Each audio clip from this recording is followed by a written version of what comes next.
Hello, everybody. Welcome to today's Look Ahead. My name is Kathy Steep, and I am a member of Saunderly.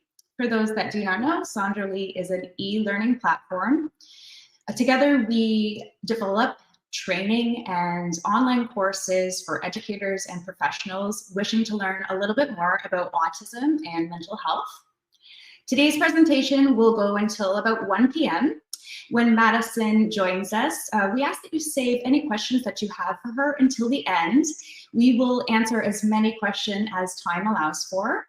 As you know, we are going to talk about social media and its impact on students with Madison Moore. So without further ado, I would love to have you join Madison. Please everybody welcome Madison Moore. Hi. Thank you so much for having me. No problem. It's so nice to be with you today. And once again, welcome to the guests joining us for the first time or coming back to another look ahead. Madison, could you give us a little bit more detail about who you are for those that are new to your name and your research on social media? Yeah, absolutely. So I'm a final year PhD student at Trent University in the Cultural Studies program. I also have a Master's of Education from York University, where I looked at how we can use images in primary grade classrooms to build socio-emotional skills. So what I'm looking at now is kind of continuing with that image theme. And I'm looking at how youth use images in social media to talk about their emotions. So looking at social media is really important because 90% of Canadian youth, they're using social media. So this is their main way of talking to their family, their friends, their communities. So what I did is I spoke to 34 youth from Canada. So for the type of project that I did, I had them come and bring 3 images that they shared on social media. Some brought images that they actually captured themselves, like your typical selfie or food images. There's so many cool images.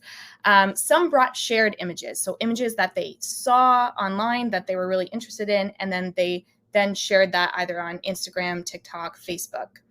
And then we had in-depth conversations about these images and their thoughts and feelings about why they shared them, the context of it, the reaction that they had from their communities.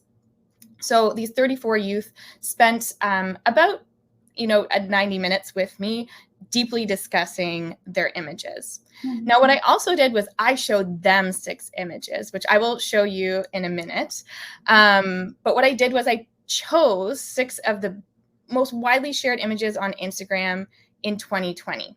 So before I show you what they actually look like, I want you to take a minute and think about what you think these images might be. So think back to 2020.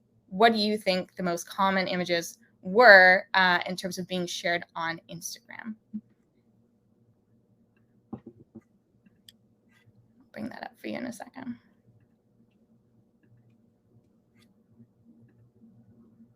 Okay, so these were the 6 most commonly shared images in 2020. So, take a minute. Are you surprised or not surprised at all? I'm going to admit that I was extremely surprised when I first looked this up. I thought, 2020, we had the beginning of COVID. Kobe Bryant died. There was, Black Lives Matter, these big historical moments. And then the most widely shared images were, magazine covers, weddings, people being pregnant, and the world record-breaking egg that, was an account where basically it was just a picture of an egg, and there was this sort of community sharing where they wanted it to be one of the most widely shared images. Now, there's a few things to remember about this. One, the fact that these have massive numbers on Instagram is not specific to youth. So this is all of Instagram. So this is adults and youth. The other really interesting thing is whether or not the youth actually recognize these images varied widely. And were really specific to their interests. So I had some youth that were love sports, and they recognize the images of the sports celebrities. I might have another participant who recognized Billie Eilish because they liked music. And I actually had another participant who came on and was like, oh yeah, my algorithm must be way off because I haven't seen any of that. So it really varies. So just keep that in mind. But we had some cool conversations around celebrity, and some of them were surprised as well. Some of them were not. So it just kind of depended on the person. So I'm going to stop sharing this and we'll move on, but I hope you kind of enjoyed this and kind of ponder maybe as a community, a wider community, not just children and youth, what are we sharing on social media? We can kind of stop and reflect that. Now, why do I want to talk about images? Why specifically images? So there's someone called Paul Duncombe who came up with reasons why children use images to communicate. And this goes beyond just, photograph images, also drawing. But he offers some really interesting points in terms of the way that we communicate through visual images. One is substitution. So we want to kind of put ourselves within the image. So from a drawing perspective, this might be somebody drawing a picture of their family in lieu of their real family. So on social media, that's me representing myself. It's a substitution for sort of my real physical self within these images, and I'm representing myself online. There's also narration. So I'm going to tell lots of stories about my life, about what's happening. If we think back to 2020, I might be like, I'm making bread today, which I did lots of, or I'm going to school, or I'm having a hard time. So we're just telling lots of stories. Then we get into personal expression, which is a little bit more of that emotional component. How am I feeling and how am I sharing that with my friends and family online? And then embellishment. So this is how we share with the world that something is really special. Outside of images, an example of this would be, I'm having a birthday party, so I decorate my house. I embellish it to represent that this is a really special day for me. Now, how this kind of transfers into decoration of ourselves. Sometimes we kind of embellish ourselves with filters, with things to represent different elements of our lives that are happening. And lastly is persuasion. So I might use images to try persuade you of something. So I want you to believe in something, and I'm going to use images to bring you over to my side. Now, this happens on two different levels. One, the public might try to convince you of different things, but it also happens from a marketing level. So a lot of images on social media are this level of persuasion. I'm trying to persuade you to purchase something. I'm trying to persuade you to sign up for something. And so children and youth kind of need to be aware that both exists. So we can tell a lot about children and youth experiences through the images that they see, the images that they create, and the images that they share. So my main research question was that I really wanted to know how youth use photographic creations to express themselves emotionally. And how does this relate to sociological rules around emotions? So I'm going to share a couple quotes from my participants. Now, the names that I'm going to say are not the real names of my participants. To protect them, their identity has been hidden. But these are really, kind of jarring quotes. So I have Christy here that said, yeah, I wouldn't start going, venting publicly. So there's this fear of, having negative emotions publicly. Happy emotions, my participants were more than comfortable sharing. But the negative, it was like, no, that's not something that happens in a public space, which would be considered, as social media would be considered a public space. Then I have Wyatt here who said, I just don't want my peers to know what I'm thinking sometimes, especially when it comes to the sadness and frustration. Of course, I don't want to be asked a lot of questions. So again, there's this desire to hide negative or sad emotions because we don't want to be poked and prodded. We might worry about how our friends are going to view us, how our family's going to view us. And so we only portray certain things online. The last one I want to share with you is from Mina. And she's saying, I'm kind of always trying to paint it in a somewhat positive light, not just saying I'm angry today. I think that's something not valuable enough for me to share to people that I care about. So there's one word here that really stands out to me, the word value. So Mina felt that there was literally no value in sharing the negative emotions that she was feeling with her family and friends in online spaces. And this also transfers to real life spaces. So we can kind of think about the fact that in society, we really try to hide our negative emotions sometimes. And this really comes into play, especially in youthhood, when they're going to, learning about who they are, their identity building, they're they're creating communities, they're starting their first jobs. If you went to go get a cup of coffee today, you might notice that all the baristas were probably pretty happy. We learn to put on this happy face because that's what society wants us to do. So when it comes to sharing these negative emotions, it becomes really challenging and difficult. And that was, a big theme is that, within these images that we share in online spaces, youth do not like sharing negative feelings or are afraid to. Some other things that came out was that youth use aesthetics a lot to communicate emotions. So what aesthetics is basically what a picture looks like color, lighting, shape. So I'll give you two examples, sort of contrasting. One, I had one participant who had a girlfriend who loved the color pink. So he sent her a picture that was not one he took. He saw it online and it had like pink smoke everywhere. So there's this emotional intention with the sharing of the image. I want somebody to feel happy. So I'm going to share something that I think will make them happy, which was the color pink. Mhm. Then on the other side of that spectrum, I had someone choose an image. They were first-year university students, so they took a picture of the lecture hall and it was empty, and they chose to use a filter of black and white to make it really eerie. And they said their intention was to give everybody else PTSD about school, just like they were feeling. So we can kind of see on the other side, we use these pictures to try and evoke emotions in other people as well. And then lastly, identity was a really big part of the images that we choose in terms of how we feel about ourselves, how we want others to view who we are.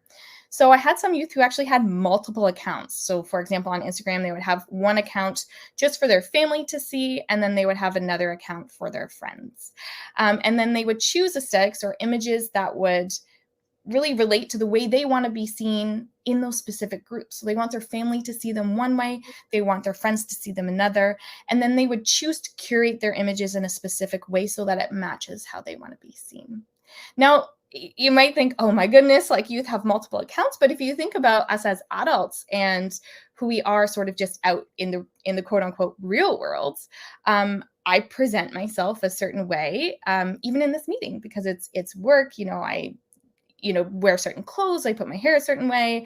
And then when I'm, with my family, I act a completely different way. And they're all real versions of me. I just use them in different ways. So this is also happening on social media. Lastly, bodies play a really big role in terms of identity, which was really fascinating to me and not something that I would expect. So I had some participants that really like to show their faces. So, the typical selfie that everybody talks about. But I had other youth that were very adamant about not sharing their faces. So they shared images that were specifically just their body and they never showed their faces. It was just neck down and things that they saw in their lives. And that's what they were comfortable sharing. So it's really interesting. There's also been research that like females show more, facial parts of their face than males in other research. So it's really interesting the way that youth use their faces online. One more thing that I actually found that was really fascinating is youth share images that are memes that have positive quotes. A lot of them really like to share positive, motivational quotes with their friends and family online, it's really interesting because it keeps going to that element that online youth really like to just talk about happiness. And they said they want to make sure that they're helping people through sad things. They want to make sure people are happy. So there's this massive push online about happiness. So that's kind of what's going on with my research. So I'm just finishing writing it up and papers should be available soon. That's wonderful. I'm very surprised to hear about that happiness push, to be honest. It almost maybe errs on the side of this toxic positivity you hear about. I'm not sure, so I can't wait to ask you some more questions. Yeah.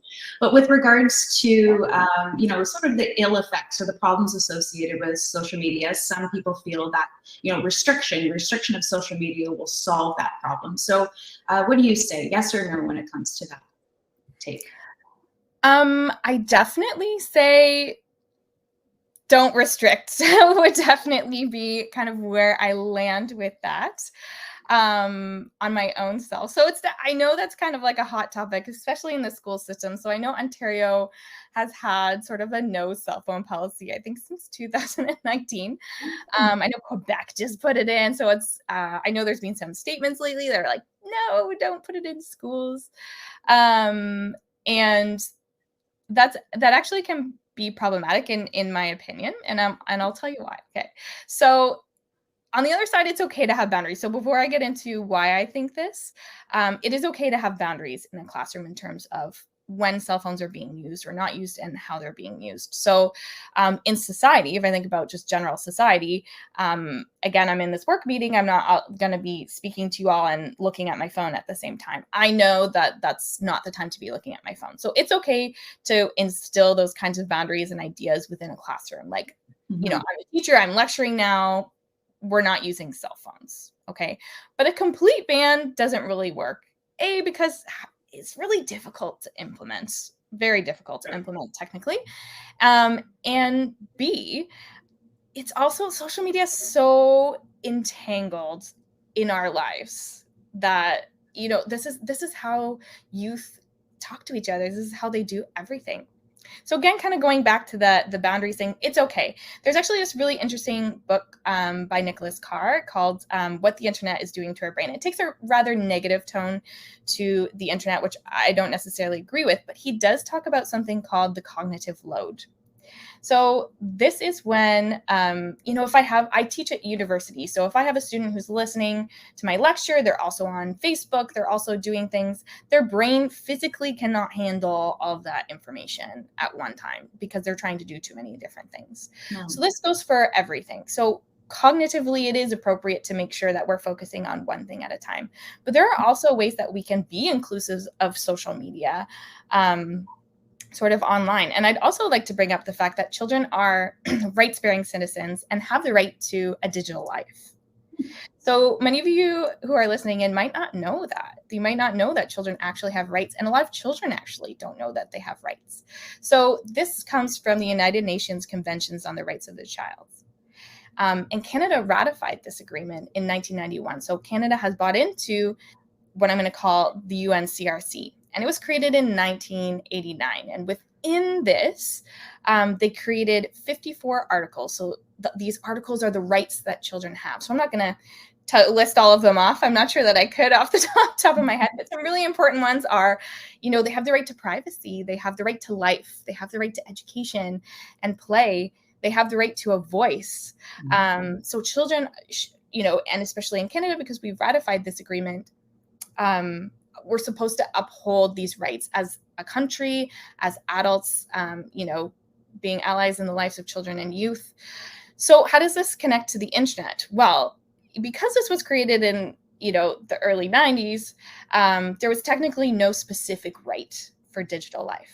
But on March 2021, they did release a general comment called General Comment 25, if anybody wants to check that out, where they said that all the rights that they stated in that original document still stand in digital life. So, that, again, that right to privacy, children have the right to know how to create passwords, to, feel like their information is private, to understand things that we use. So that we kind of need digital literacy in terms of understanding how privacy works within these spaces so that children feel like they can protect themselves. This might look a lot of different ways as well. So for example, non-discrimination. So children have the right to have equal access to technology, and it's adults' responsibilities in the lives of children and youth to make sure that there are no barriers to the access of technology, whether that's cell phone, computers, iPads, and their access should be safe. So again, not just free and accessible, but safe. And that's really complicated, right? I know there's a lot of fears in terms of, bullying and predators. And, this idea of digital rights is that it's on the onus of adults to try to create policies to make sure that it's safe.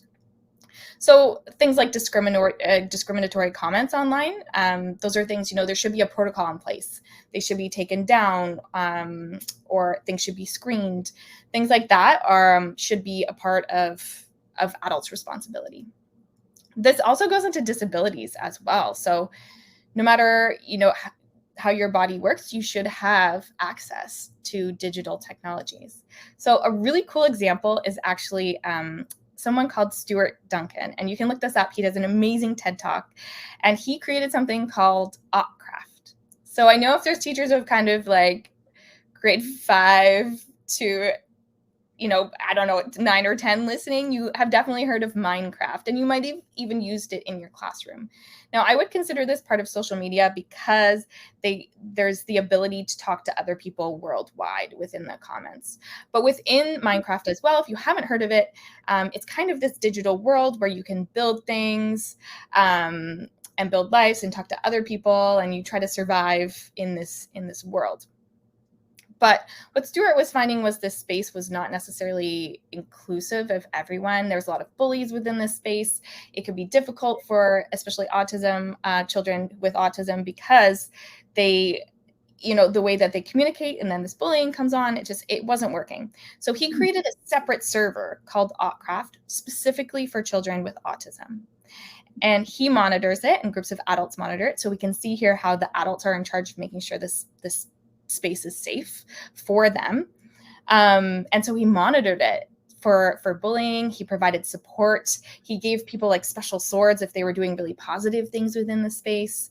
And the server is huge. Like, there's so many children that have gone in to Opcraft because it's this safe space. So it's just a really great example of a way that an adult took this on and made sure that this space was safe and that everybody can access it.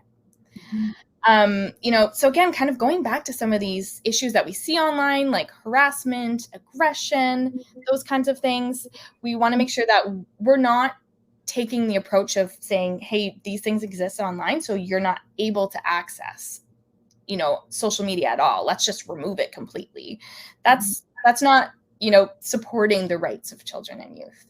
We want, as adults, to go in and change the space so that it's meant for children, so that it's safe for children. And so the responsibility is really on us. It's also really important to respect the views of children. So when we're making policy decisions, for example, about social media, or we're creating a new app, or whatever we're doing to make the space safe and accessible for children, we really need to include them in conversations. So things like these school policies, what do children and youth think? It's important that we ask them, and what would work for them in terms of digital safety and access. Now, another issue also would be misinformation, right? Mm-hmm. So that's a huge thing. So part of their rights would be to have access to true information, making sure that when they have information online, it's true and relevant. This is difficult. I'm going to tell you a story. So one thing with digital literacy is that we should be talking to children about how to differentiate between misinformation and information. And that's a very difficult task, and a conversation that needs to happen kind of over time. So not just a one-time conversation. So I am an academic. My job is literally to look into things, look into research, understand research. And a few months ago, I read this, little article about lead being in chocolate, dark chocolate. And I love dark chocolate. I eat dark chocolate every day.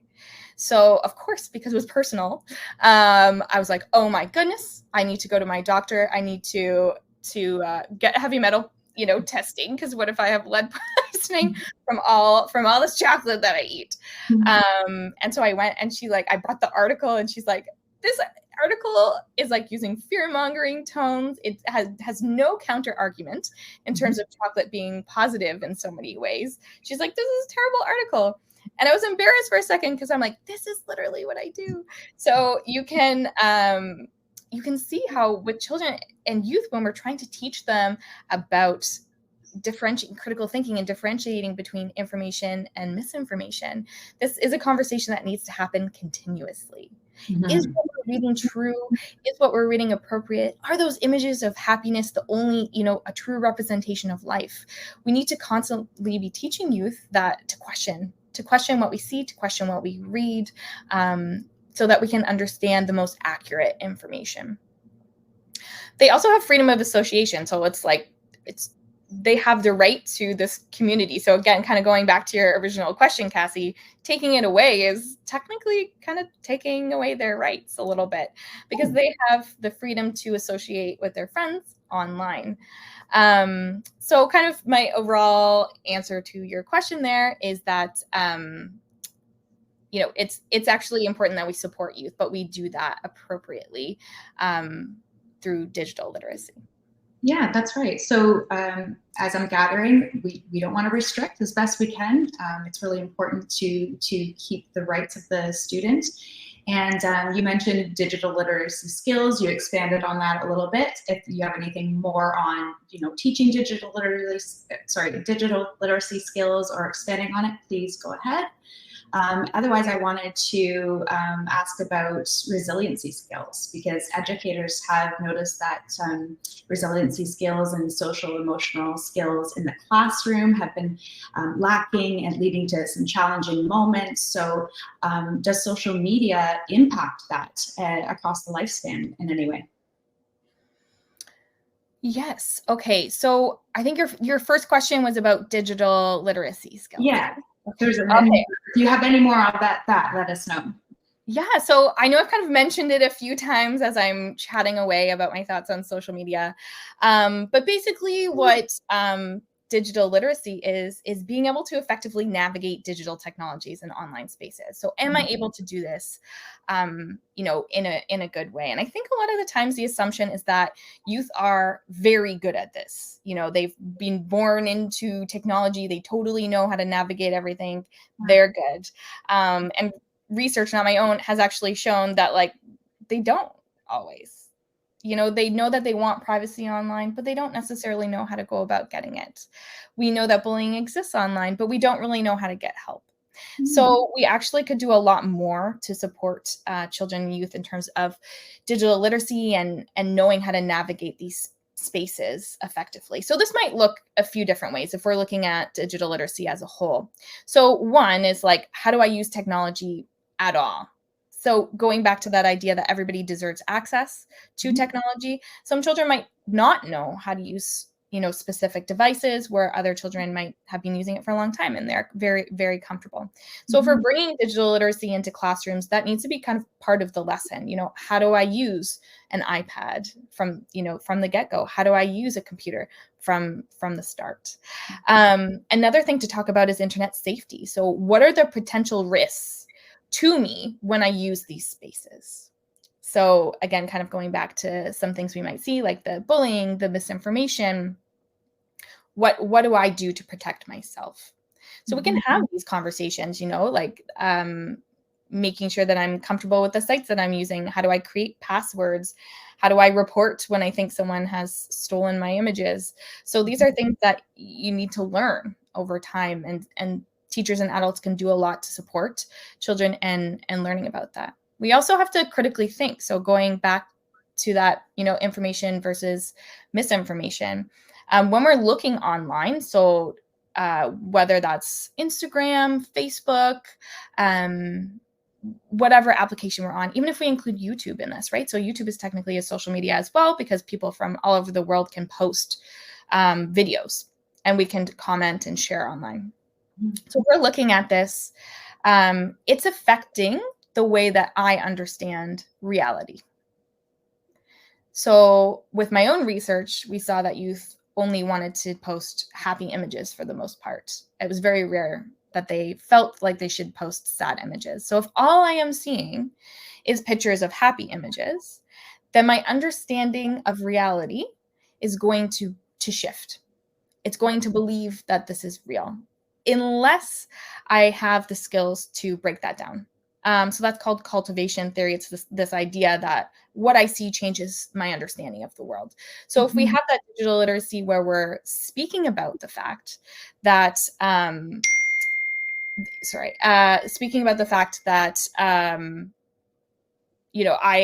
need to break that down and to understand what I'm seeing, and understand that what I see is not necessarily real, Then we also have communication. So if we have this fear that bullying exists online, how do I appropriately talk to people online? How do I communicate respectively online? How do I use a range of tools to communicate, like images, text, emojis? I think sometimes we forget that when we're online, because it's a little bit separate from face to face, that what we say can be hurtful. So this is something that can be taught and discussed from the get-go. How do I be a person and communicate in a way that I'm happy with, that's safe for everyone, that's happy for everyone? And then there's also kind of creation, right? Like we can talk about creation as well. So I'm, creating videos, I'm creating images and platforms and coding. So digital literacy is also a big part of that. And you can tie that into so many different subject areas. So like art, for example, images. When you're creating videos, you can do digital storytelling. So you could pull that into English as well. Or you can use digital storytelling to talk about history or geography. I could code. I mean, that's science and engineering. So there's many ways to pull digital life into other curriculum areas as well. So now in Ontario specifically, I believe in 2006, they brought in this idea of media literacy. So technically it is a part of the curriculum for grades 1 to 12. So if you're looking for a curriculum to bring in to different levels, whether you're teaching kindergarten or you're teaching, grade 12, mediasmarts.ca is a really cool website to check out. It's a great resource for teachers because it's free curriculum that deals specifically with digital literacy. So what you talk about is going to look different depending on what your class is, who you're talking to. But digital literacy can realistically be implemented right from the get-go, right from kindergarten. So, in K to 3, those kind of primary grades, we can talk about how do I use tools? Like what kind of tools can I use online? Now, this K to 3 might not be on social media specifically. Usually that's around 13 that they're allowed to go on, but we might be using applications such as YouTube. I know I have a 4-year-old and he's on YouTube all the time. So what are the applications I can use? What do I do if I don't feel safe online?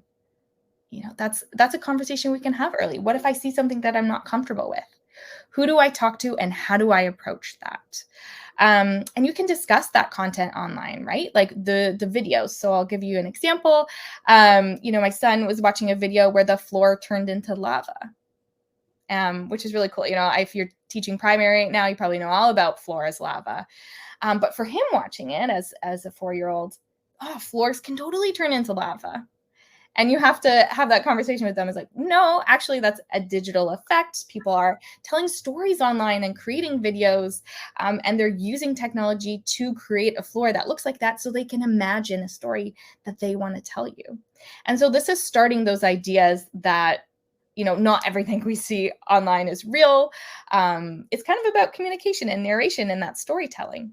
So those are kind of some conversations you can have really early on. Then if you're kind of in that junior level, that 4 to 6, we can continue that conversation about how to use tools. We can start talking about that effective research skills like I was talking about that I forgot about for a minute when it was personal and I was like, my chocolate, I might have to stop eating chocolate. So again, having that conversation over and over again, right? How do I research? How do I go on Google and look at information or what I'm seeing online and making sure that that information is correct and I feel positive and good about that information. And then you can also start having conversations around marketing. So when they're on YouTube even, so they might not be on like the Instagram, TikTok train yet, but even if they're on YouTube, when they watch videos, there's a lot of marketing that happens in videos for children, whether or not the video is completely surrounded by marketing. So again, I'll give you an example from my 4-year-old, although 4 to 6 is a little bit older than him, but he watches this video called Vlad and Nikki, and they have a lot of sponsorships from things like Hot Wheels, and other Mattel, like other toy companies. And what they do is they create videos playing with this toy. And now my son sees children playing with those toys, and now he wants to purchase that. So capitalism has kind of come into these creations online and trying in marketing to children. They want them to buy these products. So having these conversations with children right off the bat that, sometimes what you see is actually marketing. They want you to purchase these items. So we can be smart consumers. We can question what we see. Is this somebody trying to get me to do something? Are they trying to make me buy this new Hot Wheels toy? Or are they, is it just entertainment? Do they have a message? And breaking down what we see online, we can have those conversations, in that 4 to 6 range. And then this is also a really great time to how to conduct yourself online, because this is probably when they're starting games like Minecraft, Roblox, all those sort of online gamings. How do I make sure that I'm conducting myself in a way that's positive, in a way that's not hurting other people? And then having that conversation early hopefully will build that empathy so that we see kind of like less bullying online in the long run. When I have this deep understanding of what I say affects other people, and the way I conduct myself in real spaces is probably also how I want to conduct myself in other spaces. And this might be different, again, going back to that communication, right? Because we communicate through very different means online. We have those emojis, having conversations about how do we use these little pictorial figures to communicate. We have that text where we're actually typing. We also have video where it's verbal, and when we have that visual communication, those images. So having conversations about all the ways in which we communicate and how to do that appropriately can really be important. Then we also have, grade 7 to 8, we're starting to get older. What might digital literacy look like there? Here, we're really getting into that authenticity conversation, authorship. Who's making this? A really interesting thing to think about online on TikTok is dances. So we have dance crazes on TikTok, right? Everyone likes to do those TikTok. But there was a really big issue within the Black community because the people who were creating the original dances were not getting authorship. They were not getting recognition. So people were just taking the dances that they were creating and moving them throughout the space, moving them throughout TikTok sphere. And really their creation was being taken. And validation was not being given to them in the way that it should be. So having those conversations in terms of who, if we're doing the dances, who created this? Give them credit for that and respect people's authorship online. But then also, again, going back to that misinformation and questioning who is writing it. Is it somebody who knows who's doing it? But there's lots of conversations that can happen there. And then speaking about relationships online and privacy. So if I take a picture of somebody, is it appropriate for me to share it online without their permission? It's not. But if we've never talked about that before, youth might not know, right? It's important to have those conversations. And then you really want to push at that point, questioning norms that are put forward by influencers. So because they're going to start entering that social media sphere at this age. So when I look at Instagram and I see these people who are presenting themselves as, this is my real life, but really they're influencers and they're marketing products. How do I question? How do I determine what is real and what is not? And having those big conversations together, I think, can be really helpful. Then obviously, I think I've gone up to grade 8. So as we go into high school, what are we going to do here? This is the heat of it, where we are in social media. What are we going to do? Okay, what's this going to look like? Well, obviously, cyberbullying is huge. Cyberbullying is something that's happening online. What do I do when that happens? If it's happening to me, who do I talk to about this? Is there trusted adults who can help me through this? How do I report information online that's not true about me or information I'm not comfortable with so that it can be taken down? How do I support my peers? So these are all conversations that should be had, as well as consent. So again, like going back to that image, if I take a picture of somebody or a video of somebody, how do I consent and make sure that I have their consent for sharing? And verifying that information. And one really cool positive thing that can happen that you can kind of bring into the classroom is activism. So youth are huge activists online, which is a really, really positive thing about social media, and kind of part of why I don't think we should take it away. There's some really great things happening within these social media spaces. So I'll give you kind of an example. I don't know if everyone remembers this, kind of back a few years, but there was a Trump rally, and this was more in the States, but there was a Trump rally, and youth used social media to get all their friends and sort of wider community to register for spaces for his rally. And then collectively, nobody showed up. Wow. So they did this in protest. They did this specifically. They used this network system to have a say about something. And this happens in many different ways, right? About environmentalism, different issues going on in the world. They can use these spaces to have a voice, to try to make positive change within their community. So the way that they're being engaged citizens are kind of changing, but in a really cool way, because they not only have, just their school or their community, they have a whole worldwide network where they can have a voice and make positive changes in the world. Now, momentarily, I'll put a website up as well that you can check out if you're a teacher in sort of high school or older range that you're really interested in talking about activism. There's a website called Tech for Good Canada, and they have like a free 45-minute video that specifically discusses how to use activism in classrooms and help youth through becoming activists in these spaces. And again, you can kind of tie this to many different areas that you might talk about or study. You can talk about it from, in a politics class or a history class. Even in English class, how do we write words that are convincing, that can, make positive change? So you can really tie this into different spaces.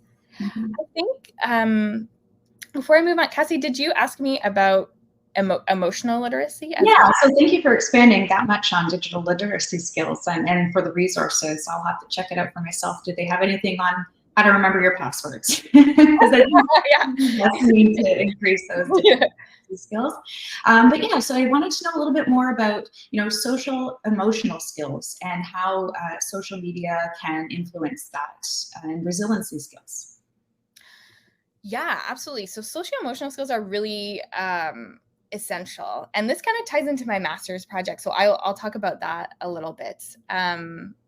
But going back to my current PhD project in terms of the emotions and not wanting to share them online, really plays into the fact that this is a society problem. Okay, we can see this playing out day to day, not just in social media. So I'm not sitting here telling you that, youth don't want to share their feelings because of the technology. They don't want to share their feelings because we live in a society where that's frowned upon. So how do we change this? How do we shift to be in a society where we are a little bit more free about what we're talking about, where we feel a little bit more positive? And how I see it is it should be happening in classrooms very early on. Okay? Discussions around mental health, discussions around normalizing emotions. And I'm talking as early as kindergarten. So research, again, not my own, but research has been shown that children as young as 5, they understand concepts about mental health. They understand that there's this range of emotion, but they also are building up these ideas about other people and other groups of people. So if they see other people not showing negative emotions or talking badly about negative emotions, and I'm saying negative emotions, quote unquote, in terms of like sadness, anger, although I personally don't see them as negative, but just societally, we see them as negative. They're starting to build assumptions about these. So they're putting on themselves. Maybe I shouldn't be showing these because, I see a teacher or a parent or, an adult talking negatively about it. So they're building these ideas. So this is where we should be breaking it down and making those changes and starting to normalize the way that we talk about our feelings. And teachers can be really, really amazing assets in this. They can make a huge change in terms of normalizing conversation around emotion, because teachers spend a significant amount of time with students, right? So they have a big influence. They have a lot of power. They hold a lot of influence over their behavior around the way that they see the world. So if we start to reduce mental health stigma in the classroom, that's going to help normalize. And I also would argue that having teachers, and I don't mean about, a student who needs professional help or anything like that, but just sort of basic conversations around how's everyone feeling today? For example, having an emotion meter in a primary grade classroom and having students kind of change how they're feeling even throughout the day or day to day, so that we can see that we're not all always happy. And that's okay. And some days we might need support, but having that visual, for example, that like emotion shift, and we can support each other through this, and that's totally normal, can be positive. So having teachers talk about this versus like an outside professional. So for example, bringing outside people into a school to talk about it, it's more positive for teachers to be the one to talk about it because it normalizes the topic. It's a teacher that they see every day talking about emotions. So they're like, okay, yeah, it's totally okay for me to say, hey, I'm having a rough day. I'm feeling a little bit sad. And that's okay. It's part of the human experience. Now, I understand, though, that there's some barriers to kind of what I'm saying. One, obviously, potentially is teacher interest and burnout. I know there's a lot of teachers, a lot is being put on teachers, and they might be experiencing mental health issues themselves. So the ability to talk about that in the classroom might not always be feasible. And I think this goes into again, that society idea of emotions. Teachers need a lot more support in terms of their emotions and backing them up so that they feel safe about sharing their feelings, and then we can create a school environment where they also feel safe. There's also a lot of lack of teacher training. So again, that support needs to come from a higher level in terms of making teachers feel safe talking about emotions, feeling like they understand how to approach this with children. And then there's also kind of just that societal stigma and fear. So there might be the assumption that children are too young to talk about issues, mental health issues or emotions. But the thing is, like I said, they understand that it exists at the age of 5. So if we don't talk about it, it's just kind of this mystery thing that exists. And so we need that support early on. There also could be fear that parents are going to be mad, right? Like if we talk about these emotions, which I think can be hard for teachers as well. And then there could also be fear that if I start talking about emotions, a child in my class might be triggered, and that's a lot to deal with as well. So there needs to be support from many different levels of the education system as well as the government to implement this, obviously, and to make it a safe space for everyone. What I did in my master's was I actually created a curriculum that combined photography and talking about emotions. So using this kind of creative angle so that there's a little bit of distance, but safe connection with our emotions. And it's a program that I created, and I'd be more than happy to share with anybody who's here. I'll have my email kind of put in the comments. And if you're interested in this sort of curriculum, I'd be happy to share it with you if you think there's interest in bringing that into your classroom. That's so wonderful. Yeah, I noticed your emails there for everyone listening. And you talked about a positive effect, Madison. You talked about activism as a positive. And I know that there's a lot of other issues, negative issues associated with social media, but let's dive more into those positive effects. What are some other things that are good to note about social media? Things that are positive? Yeah. Yeah, we can absolutely talk about things. So yes, I definitely spoke about activism and helping youth kind of come in and have a voice within society and be a part of kind of political discussions. Again, kind of going back to that communication as well. This is how youth are communicating with their friends and family. So that's another really big positive for social media. Again, getting information. So I had a lot of participants that were like, I learned things online. I learned how to knit. I think I had one participant who was like interested in knitting. I looked up videos about knitting and I learned how to knit. So it can be a really great space for learning information, learning new things in a way that we've never had before this technology existed. We also can get support, right? So we've talked a lot about emotions and mental health as well. So I'll tell you a personal story as well. So way back when I was in high school, I had some issues that I had a lot of anxiety that I was dealing with, and I had called Kids Help Phone at the time, and there was a massive wait to be connected with a therapist. So now this was years ago. I'm gonna date myself. But it was an extremely long wait to be able to get help and talk to someone. Now, my school connected me with someone, which was positive, but there were so many youth that needed help and support that I think I only saw them once or twice a year. So this is obviously a common problem. Mental health is huge in sort of that age group as well.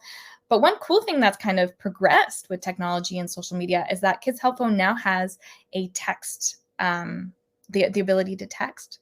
So we can actually get better support with social media because it's more accessible. So now if I am a youth who's having a really rough day and I do need to connect to somebody, I can text Kids Help Phone to get support immediately, which is amazing.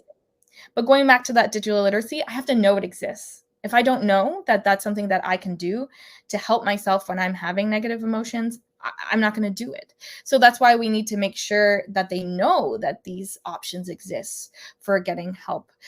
You can also, get help through peers as well online, going back to that communication side of things. If I'm having a rough day, I can get support from my friends and family online, if I'm comfortable sharing emotions again. So we need to kind of shift that idea where we're getting more support from our friends and are able to talk about how we're feeling. Then we also have identity formation. Especially in that kind of 9 to 12 range, developmentally, that's the time in which we are starting to understand who we are, and who we want to be. So that example that I gave kind of at the beginning when I talked of the two different accounts, this is positive. It's actually a positive thing because they're deciding how they want to be viewed, how they want to be seen. They're playing with these ideas. Gaming can also be really positive for identity development. So if I'm a gamer and I'm creating a brand new identity online, I'm playing with these ideas again of how I want to be viewed. Mm-hmm. So is, something that I'm doing, a way that I'm talking, being perceived the way that I want? Yes. Okay. And I might bring this into my identity. And then connecting, right, online with things that we like, going back to that knitting, I like to knit, so I'm going to find things or groups online. With social media, our community has also, it's just grown vastly, right? So I don't just have to find peers that relate to who I am and my identity within my school, but I can find people who I relate to all around the world. And this can be really positive and cool. That's wonderful. I guess I have one more burning question for you, Madison, before we wrap up today, just because I feel like it would be on a lot of educators' minds with the uptake of AI and chat GTP.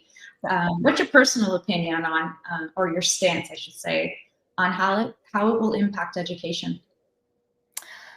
Yeah, I mean, like you said, this is the burning question, I think, across all education. Even in university, it's, as an instructor, it's like, well, how do I tell if somebody's essay is really them or this AI? And it's very fearful as an educator. But just because this is new and scary doesn't mean that there's not really positive things as well. Whenever technology is new, it's always, there's learning curves and things we need to do to shift and to make it work within our society. And I think that's just sort of where we are with chat GPT and AI type devices. So I think in the long run, it could have a really positive effect on education. And I know probably some people are like, what? But here's why. So right now, education, for the most part, a lot is about regurgitation. Right? I'm telling you information. I need you to repeat that information back to me. And I do that in my lectures as well. This is the information. If I test you on it, do you know that information? Okay. But maybe, it's going to shift the way that we have to educate and teach, because now I can find that information really easily, right? Like if I, send me home with a short answer sheet to do, I can look it up on ChatGPT and it will tell me the answer. So again, that's not really challenging students then if they're able to just put something in. So then what can we do as educators, right? Like what's the answer here? And I don't know, in my opinion, it might push us towards more creative outputs and critical thinking. So you don't need to know that information straight up because you can find it anywhere. But what do you think about this information? How do you tell us about that information in a totally different way? So something I do, and again, this is university level, but it's something that could be adapted really anywhere, is yes, my students have to write a typical essay on an arts-based issue. Okay, but they also have to do a creative representation of their argument. Okay, so whether that's, a drawing, a painting, a dance, how do you communicate what you found in a completely different way? Mm-hmm. They can't chat GPT that. So it challenges them to make sure they know that information and they're able to discuss that information in a different way. And I had a student use social media for this. They loved making TikTok reels. So I said, great, make me a TikTok reel about what you've learned. So I've kind of just brought it in and let them kind of choose what worked for them. But I think it's going to lead us more into engaged education, where we're thinking more through problems versus just trying to remember information. But it's going to be really interesting to see where it goes. It's going to be, there's going to be learning curves and growing pains, and probably for a long time, but I'm fascinated to see where it goes. Oh, that's so insightful. I would have never thought of that as something that could be positive that is to come out of this. So thank you for that response, Madison. And I know that's the end of our formal question period, but there is one question in the chat, and feel free to take a stab at it. It seems loaded. So it says, from Jordan, a lot of my research is on the effect of toxic influencers on young viewers. So, for example, Andrew Tate through social media and in schools. And I've heard this before, so it's not the first time I've heard this problem come up in education, apparently. Do you have any insights about that for teachers? How should you act if a student starts mirroring behaviors encouraged by extremists? Do you have any? Yeah. That's a really interesting question, Jordan. I think that's great. I think where it goes is kind of back to that idea of digital literacy and that activism and understanding how youth use and people in general, how we can use these spaces to influence others. We can also influence others in a really negative way, right? So this is kind of what Jordan's bringing up, that there are these sort of toxic influencers that you're trying to pull someone in to this idea that's really negative, that's really hurtful to other people. So what do we do in that stance? If we're constantly from the beginning having conversations about, what is appropriate online, how can our words hurt other people? How do we differentiate between what's true and what's not true? My hope would be that youth would have the critical thinking skills when they come across that to be like, this is a hurtful language, or this is a hurtful idea that's not working for me. I'm not going to pay attention to it, or maybe I'm going to report it. I now know how to report it. I now know how to get help if I'm seeing something that I don't feel safe about online. And so I really think it goes back to continually having this discussion. So there's not necessarily like a one-time fix to this problem. It's bringing in that literacy from the get-go on a continual basis, where we're helping youth build those literacy skills to be able to question what we see online, and to together sort of build a society that we're happy with, that mirrors, positive things and support. Mm-hmm. That's a really great answer, Madison. Jordan, thank you for the question. I see you've heard the answer. I didn't notice any other questions in the chat, so I just want to say thank you for being here today. It's been wonderful. I've learned so much. There's so much to learn about social media. We can continue the conversation, I hope, another time, Madison, and good luck with the rest of your research projects and your teaching. And for those that missed it, Madison has given her email in the chat, and also great resources for you to find out more about social media, digital literacy skills, and obviously connect with Madison's curriculum, which I'm sure is wonderful. So thank you all for joining. It's been a pleasure. And I agree, great job, Madison. Thank you, Jane. And we'll see you next time. Thank you very much, everyone, for your time. Yeah, it's been wonderful. Take care.